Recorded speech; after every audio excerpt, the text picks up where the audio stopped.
Good morning, students. I hope that you guys are having a great day. Today, I'm going to walk you through the Googles or the assignment for today.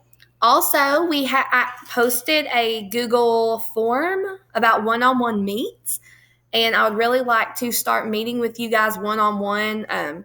You know, through Google Meet or any other kind of means that you would like to do. And so, please fill that out at your nearest convenience. So the first thing that you're going to do whenever you open up the Byzantine Empire notes is you're going to go open the notes, go to File, make a copy. Making your own copy is important because that way you can save like all the stuff should be in like a folder. Like you could organize your Google Drive and you could put it in like a social studies folder. That would be the easiest way to keep up with it. These notes are important for the assessments that you are going to take because it'll be a lot easier just to use these notes to complete the quiz instead of trying to look everything up on Google or anywhere else.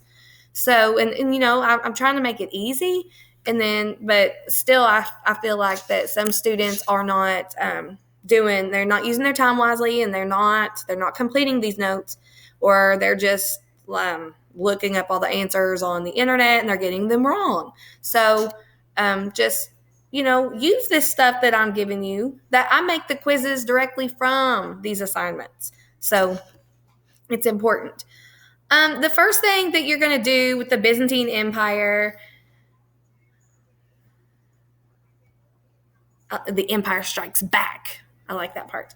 So here we have the standards that we cover. This kind of just activates prior knowledge by, previously in history. We talked about the fall of Rome before Christmas. We analyzed this painting. And, we talked about the things that led to the fall of Rome. There were 8 different things. Unemployment was one, urban decay, political corruption, just to name 3. Rome fell, like the government did not last. And whenever Rome fell, it was divided into 2 different parts. You have the western part and you have the eastern part. And what we're going to talk about is mainly this eastern part of Rome with the Byzantine Empire. The first thing that you're going to do is the beeping terms.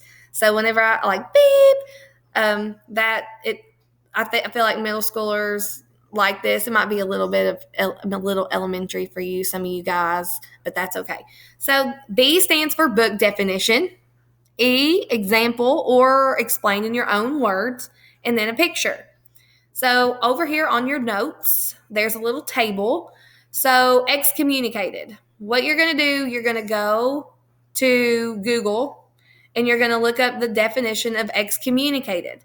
Well, you're going to see that it says excluded or banished from religious services. Oh, it's not even typing, really. Here we go. Religious services, that's fine. That'd be like church services, okay? So if you've been excommunicated, that means you've been kicked out of church, all right? So I'm not going to I'm going to explain in my own words. Kicked out of church. Now, in modern times, you have to do something pretty bad to be kicked out of church. But a long time ago, you could just be found of just like the most simple, like you could be tried for the most simple, just just little accidents or mess ups, and you could be excommunicated. You could be banned from church for that. And then you're going to, on the picture part, you'll go to insert image. Well, I moved there.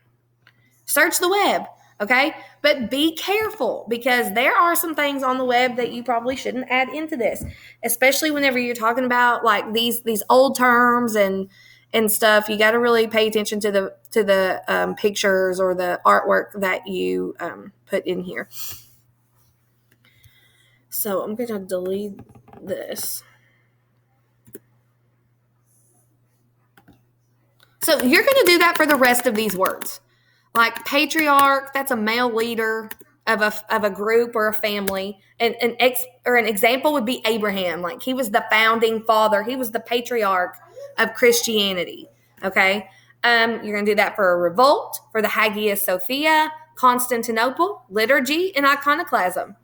Find the book definition, explain in your own words or give an example, and then you're going to insert a picture. Okay, so going on. We're going to start on Constantinople.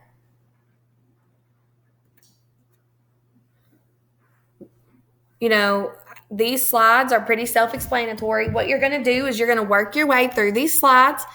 First, we're going to talk about trade in the Middle Ages. You're going to watch this little video, the little Looney Tunes video. You guys will like it. It'll be stuck in your head all day. It's been stuck in my head for days. But we got that. And then, so here's a little bit of tidbit about Constantinople. This is called Istanbul, not Constantinople, and that will answer the first question. What was Constantinople called today? Or what is it called? It's called Istanbul, all right? So there are different questions on these notes, and what you need to do is answer these by going through here, okay? I'll help you guys out a little bit. So here is a map. These are trade routes, okay? I mean, it says, what do you think these lines represent? Trade routes. So let me see. Why was Constantinople important to ancient trade on the map? What were goods? Okay, those are the three questions. I couldn't remember. So what's really cool about Constantinople and what made it like a huge trading hub is that it was centrally located right here, okay? So people from all over would go and meet in this one area. So like people coming from Africa with salt, gold, and leather, they would come up here to Constantinople. You would have people with like traders with linen and wax coming from like the north down to Constantinople. And then you have all the things coming across the Silk Road that we just learned about, a week or so ago? We have spices from India, gunpowder from China, different things. We have lots of things coming along the Silk Road and to meet in Constantinople. So why was it important to ancient trade? Because it was in this, like, it was like in the center. It was huge in the exchange, into trade and the exchange of goods and ideas. All right, because there weren't just tangible things being traded in Constantinople. There were also ideas, religions, and new inventions, and also bad things like diseases were traded in Constantinople as well. So it asked what things were traded on the map. I kind of went over that already. What geographic advantage does Constantinople have? Well, what's really cool about this place is that it is located like along major waterways, okay? So you have the Mediterranean Sea, which was a huge like way of trade, like a big waterway. You could go right from the Mediterranean up into Constantinople. You could also access this by land, okay? So there was just more, it wasn't just accessible by water, it was also accessible by land. And also its central location. So what advantage would you have if you went through Constantinople to trade? So say that you are coming from Africa and you have a little bit of gold that you're wanting to trade, just a little bit. And say that you really wanted some spices from India. Spices were used for many different things, many more things than just cooking. So say, you're a trader, you've just crossed the ginormous Sahara. It was a tough way.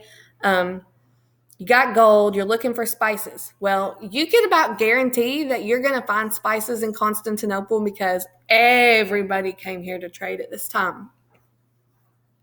So a good answer for that, the advantage is that you could get things from all over the world here.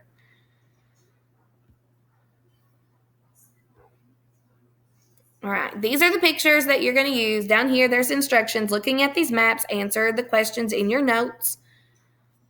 So there are different questions. I want you to make observations. Like, what architecture wise, what do you see? Well, there's different buildings, different sizes. They have different styles of buildings.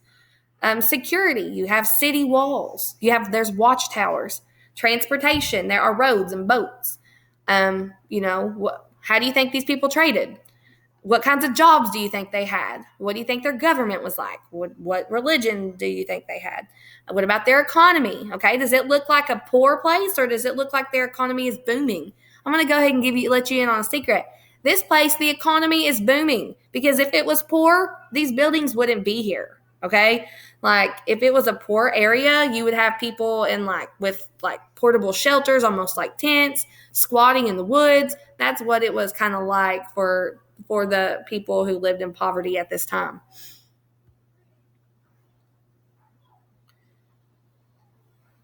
All right. Now the next thing that you're going to do is read through these slides, okay? You're going to use the information right here to answer these questions. Okay? After reading the text, what qualities made Constantinople a first-rate capital city? Highlight all that apply. Okay? Oh, so it's like one question, kind of. All right, that's what you're going to do there. Make sure that you pay attention to the instructions and the directions.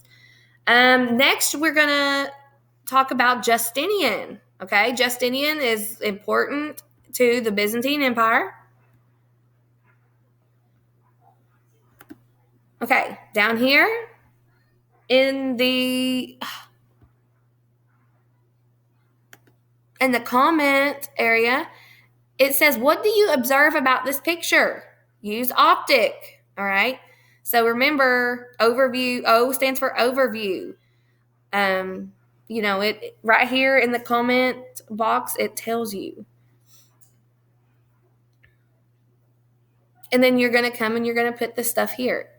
So optic stands for O is overview, P is parts, T, the title it's already there for you. I, interpersonal relationships. How are the people acting towards each other? Do they look? Are they happy? Are they having a grand old time? Do they look mad? Do they look serious? Do they look sad? Do they look boring? Like what is it? Next is the conclusion. Why? Why do you think this picture is important to studying the Byzantine Empire? Okay. Next thing you're going to do is, based on the text, you're going to answer this question. What was not an achievement of Justinian? Okay, highlight your answer. The other questions are going to be from the text, okay? It's quite a bit of text here, but that's okay. You guys need practice reading. Actually, there's not that much text at all here. This isn't bad. So what kind of leader was Justinian? You're going to examine some primary sources here, okay? So he was called Justinian the Great, but did he live up to his name? So he is some people praised him, but other people criticized him, and then they still do so today. Justinian I ruled the Byzantine Empire from 527 to 565. So you're going to read two primary sources about Justinian that will help you understand and explain what kind of ruler he was. That's also important. We're talking about government. That's a big part of social studies. So here are our sources. And down here, what kind of ruler was Justinian? This is what you're going to complete with these sources. You're going to create a claim. Do you think that Justinian was do you think he was a good ruler, or do you think he was a bad ruler? Okay. So you're going to find evidence from these primary sources over here to support your claim, or put some information against your claim. And then I want you to write a brief statement and make an argument about what kind of ruler Justinian was. Next, you're going to learn a little bit about the Eastern Orthodox Church.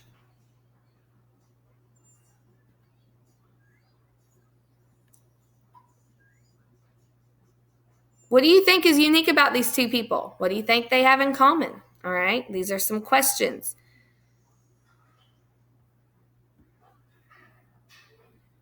What you're going to do is read through this text, and you're going to answer these questions. Describe the relationship between religion and government in the Byzantine Empire. What are the major beliefs? How did it differ from the Roman Catholic Church? What language was associated in the Eastern Orthodox? What are the major parts of architecture and art? All right, these are all important parts of social studies. Next is the Hagia Sophia. I would love to go here and visit, but it costs a lot of money and it takes a lot of time, and it's probably pretty tough right now because of COVID. So, but eventually I'm going to get there.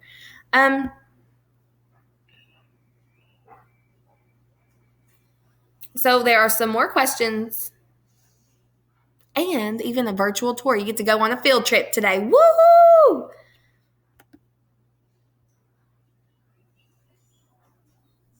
All right, the Hagia Sophia, for the largest time, is the largest Christian church on earth, built by Justinian the Great. It's also called the church, the Holy Church of Wisdom.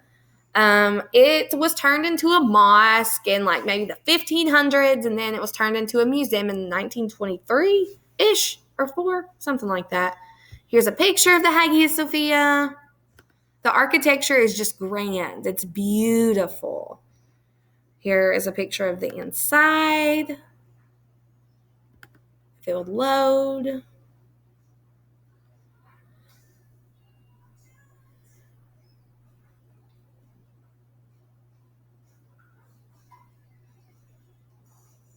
All right, and now here you're going to take your virtual tour. But don't forget to answer these questions, okay? What is the Hagia Sophia? What kind of symbols do you see? What do you think the mood is like in the building based on what you see? You think it's like, do you think it's like a happy, like cheerful place? Do you think it's like, dark and serious? Like what is the mood? What do you think is the mood? Next, I think this is the last thing is conflict. Oh, no, that's not the last thing. Next to the last thing is conflict between the East and West. So here we are.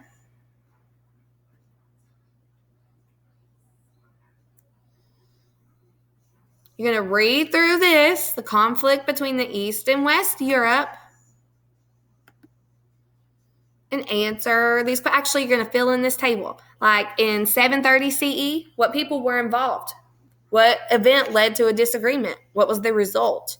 Do that for 800 CE and do that for 1054, okay? Because you're going to want to know these things. So I'm not going to talk about that, the final break, but here we'll talk about this one. If you read down through here, talks about how they were united in a single faith, but over centuries, cultural, political, and religious differences led to conflict between the two parts. Okay, they had a schism, a great split.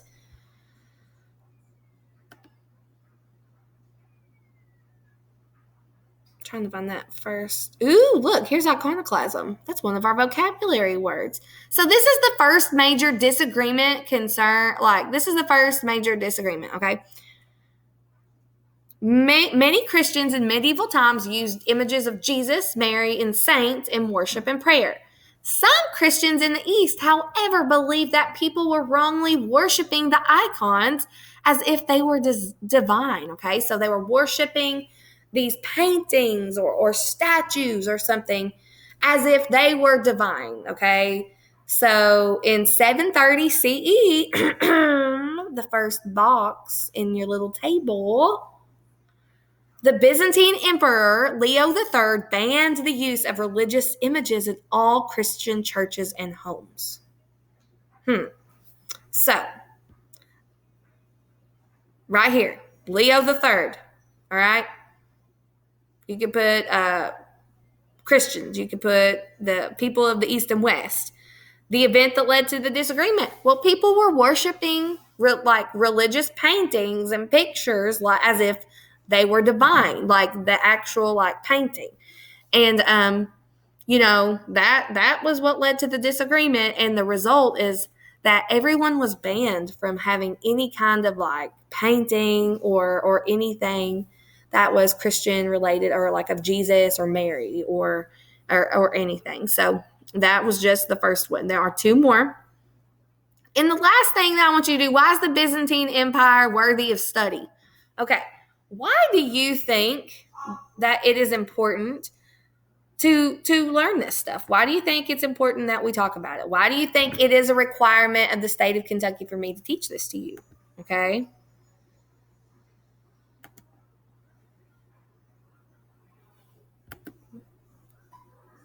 All right. So down here, the Byzantine, it was half of Rome that did not fall.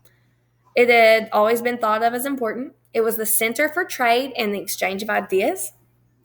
Preserved Greek and Roman writings during the Dark Ages when the rest of Europe did not do this, okay? During this long period of time of the Dark Ages, nobody had anything. Nobody had any kind of writings or books, or there was no art or anything during these Dark Ages. It also preserved Christian ideas and writings and is still the source of much of our understanding of the Christian world today. And, just like I told you guys before, I mean, Christianity, it's important. Like, I teach you the 5 major world religions in this class. And Christianity is one of them, and it has a huge impact on how history played itself out as we move towards the Crusades, which were the Holy Wars. So, hold on. All right. I hope that this helps you in filling this out. I hope that you guys stay warm, stay safe, and let me know if you have any questions. And don't forget to fill out my one-on-one meeting Google form, okay? I'm looking forward to meeting with each of you individually. Have a great day, and stay warm.